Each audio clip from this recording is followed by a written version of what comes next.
O que é importante aqui é que você entenda exatamente como que a sua conduta se relaciona com a lei e a lei se relaciona com a sua conduta, para você avaliar necessariamente as vantagens, os riscos e como que você vai gerar um ciclo de bonança e abundância nos seus relacionamentos, evitando ao máximo os conflitos, que é o melhor dos cenários.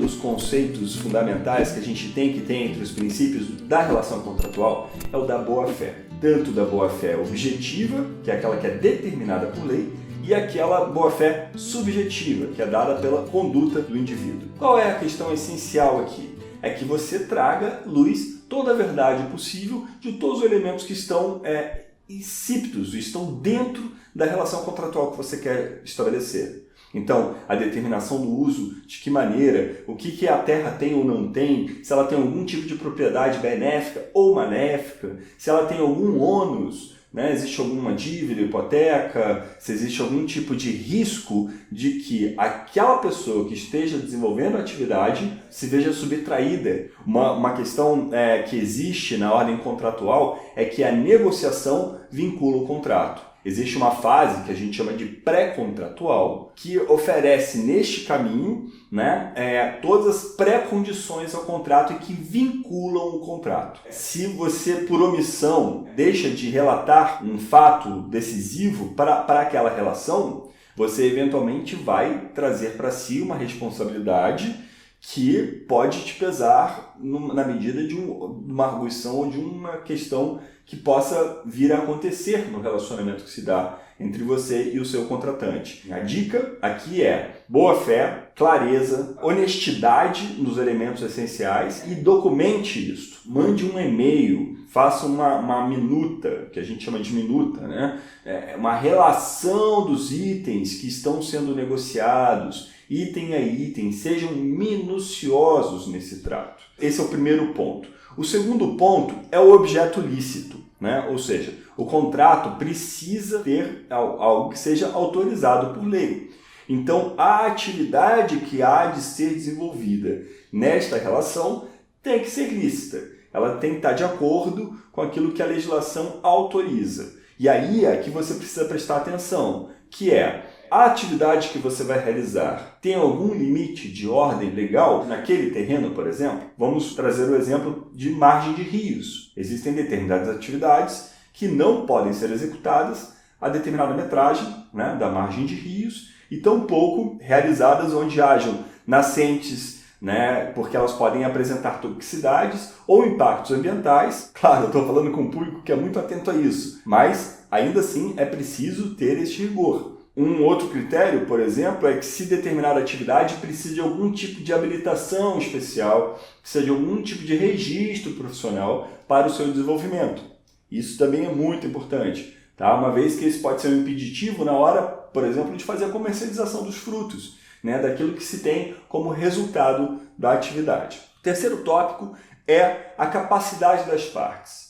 Por capacidade jurídica, nós entendemos aquela pessoa que está no pleno gozo, tem toda a capacidade de direito social, civil, de contratualizar. Então, é o maior de 18 anos, é natural ou estrangeiro registrado no Brasil, pessoa que não tenha nenhum tipo de interdição ou qualquer incidência de ordem psíquica que tire desta pessoa as capacidades de entendimento da natureza e responsabilidades daquele contrato. Então, a capacidade das partes é se essa pessoa está apta juridicamente a estabelecer esse contrato. Notadamente, alguns contratos só podem ser feitos com determinadas classes profissionais.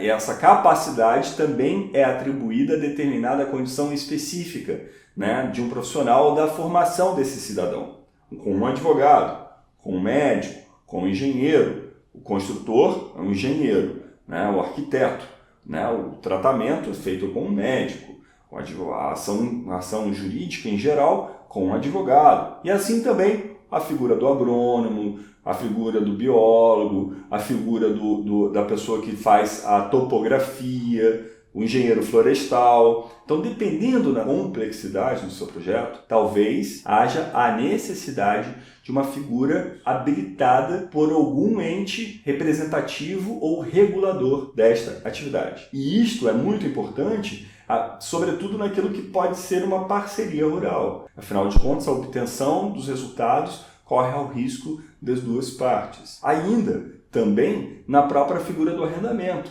Uma vez que o arrendador, às vezes, pode não ter conhecimento de causa disso e chegar lá na frente, depois de arcar com todos os custos, né, e todas as responsabilidades, né, daquele empreendimento, se ver impedido de ter o benefício.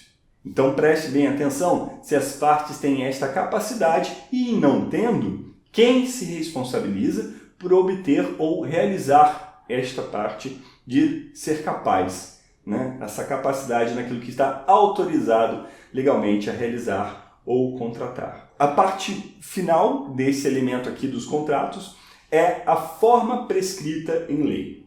E aí vale ressaltar aqui que a lei já autoriza que esses contratos sejam feitos de forma oral ou de forma escrita. Eu, Thiago Mello, particularmente, recomendo que seja sempre de forma escrita.